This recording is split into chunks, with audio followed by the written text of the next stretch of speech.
Hey guys, this is Film Junkie 992, and I kind of wanted to, you know, kind of touch on something real quick. I saw a video about Amanda Todd on YouTube, and I wanted to interrupt my projects, the different things I'm doing right now, to kind of comment on that. I've had a hard life too, and a lot of those who subscribed to me originally and watched my original few videos know that. Uh, I've had no easy life. My mother was a junkie, and my father was verbally abusive. Much like a boy, except only when he was angry. And the reason for that was because his father was an alcoholic. So a lot of my family still don't like him. But you know what? He broke the cycle of abuse to alcohol, and now there's that, and that's just the consequence of what happened. So, I still love my dad regardless. Anyways, I wanted to comment about this, and I don't know, my kind of thoughts on it. A lot of people might not appreciate, me just spewing my thoughts on YouTube, but you know what? That's where wisdom comes from people understanding each other's positions in different, I don't know, different areas of thought. So, what I think about it. I think, first of all, my first reaction when I heard of it was a lot of my friends were putting it down, saying, well, if she showed her boobs, she shouldn't have done that. Then I watched the video and I was like, that was kind of taken out of context because the guy, like, tracked her down, and humiliated her. Um, but at the same time, I was bullied since I was in fifth grade.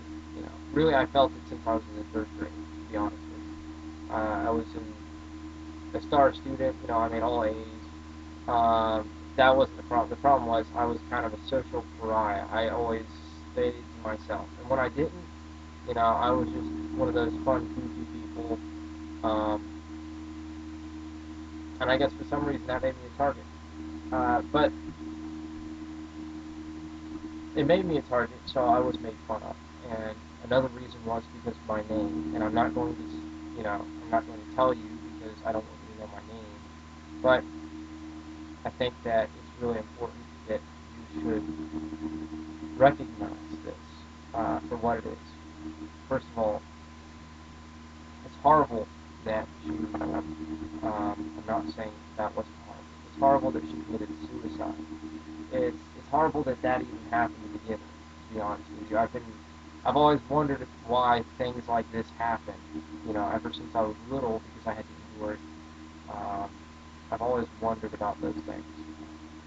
My parents divorced, my father left, and I was forced to kind of be the man of the house, and I was only 5 years old, so if that kind of gives you any idea how hard it was for me to endure that and be bullied at the same time. You know, so to be honest with you,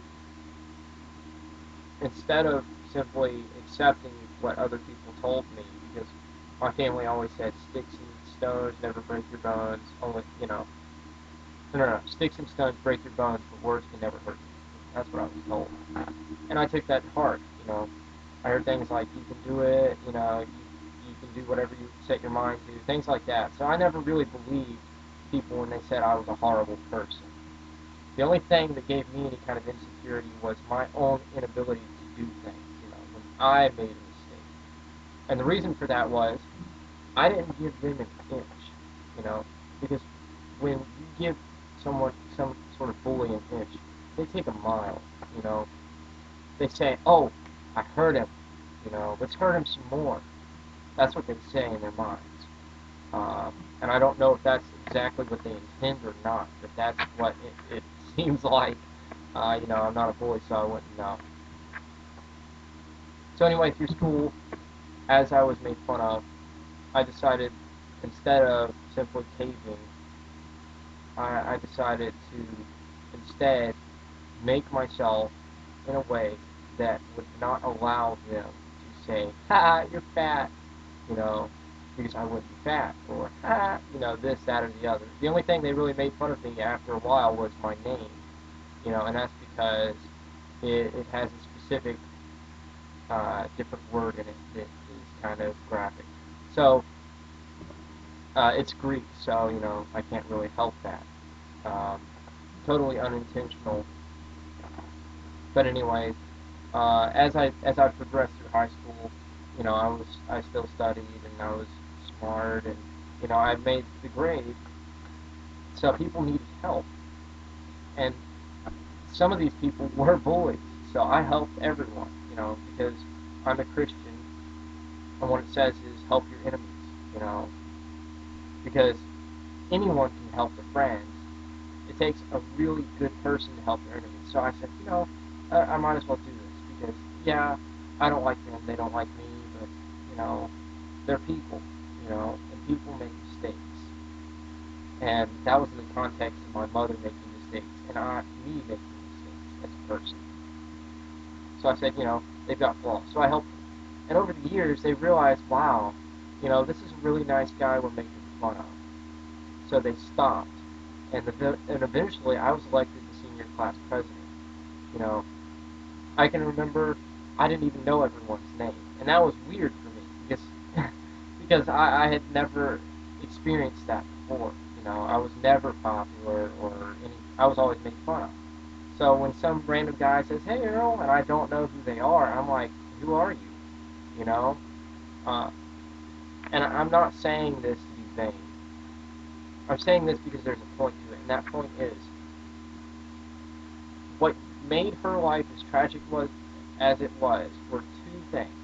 The first was the original incident, okay?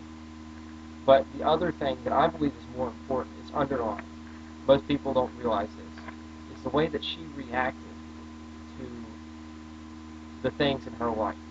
First of all, you shouldn't ever flash, to anyone unless you're, going to marry that person. That's the way I feel about it. And this only validates my concern because there are crazy people out there. There are plenty of women that have boyfriends that track them down and want to kill them or something. I'm sure many will see this video. That's the way it is, and that's why you have to be careful.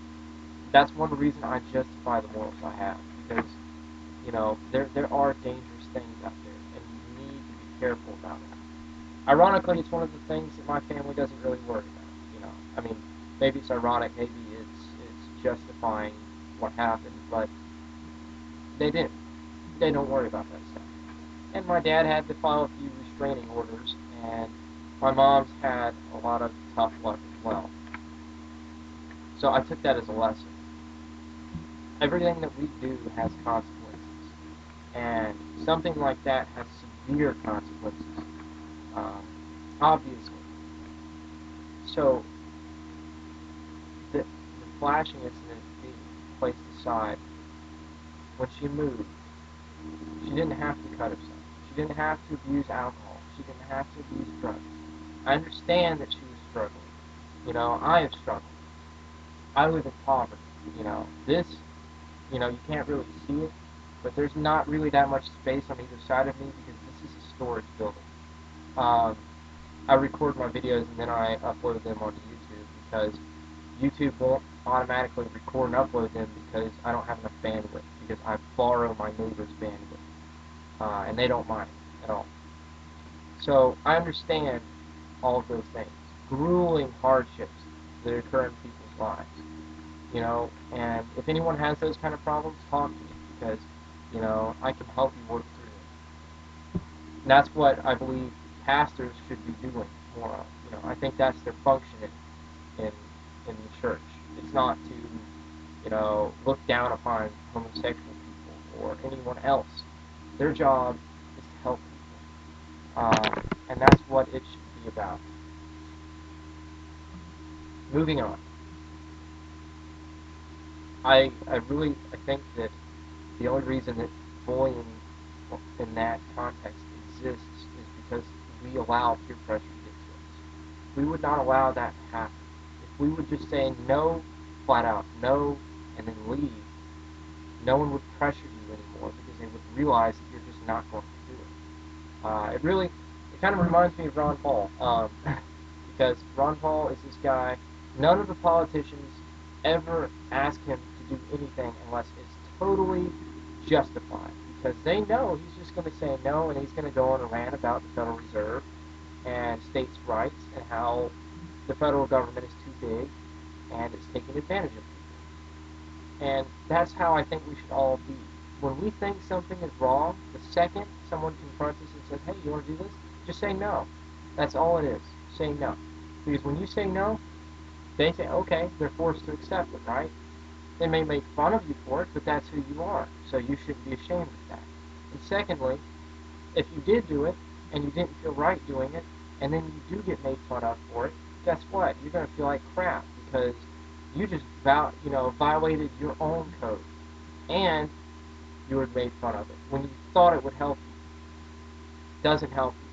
It doesn't help you at all, because it's, first of all, the very fact that it's not you doesn't help you. What helps you is when you are yourself, and you're not ashamed of that. And that's important to accept. So, I guess the moral of this story, in my mind at least, is that bad things happen, and it's not whether or not they happen. Because I'm sure she had flaws too, and that was probably her flaw showing. I don't think that, bad things should cripple us. I think that it's how we react to those bad things that is what determines what kind of person we are. And if we are a good person, if we do try, we can overcome those things. I can remember, I can remember years later, my dad came to me and he told me about how the preacher had talked to him and about how he was humiliated going into the church because my mom was a churchgoer and everyone knew that my dad was married to her, and it humiliated him. Also reminds me of the time that my uncle, he was drunk one night and he told me about how he had to chase my mom down when she was in La La Land and stop her. And how one time she had told him that my father was cheating on her. He went over there with a gun and he would have shot him, my father, if it hadn't been for the sheer fact that she was just messed up and lying. So the thing is, it's not easy to accept these things, but we've got to accept these things because they're the truth. And the truth is going to hurt. There's no doubt about that. A lot of people say you can't handle the truth, and a lot of people can't handle the truth. But you know what? I can, and I accept that my life sucks ass, and that's just the way it is. There are a lot of people that are worse off than I am, and I don't think that we should allow these things to happen. We shouldn't allow ourselves to fall in those pits, and we shouldn't allow people to make fun of us for that, because everyone's flawed. So, I guess that's the point of the story, and my thoughts on it. So, comment, subscribe, whatever you wish to do. I appreciate those who message me with problems because I will respond and try to help you. Anyways, have a nice day, guys, and see you later. Bye.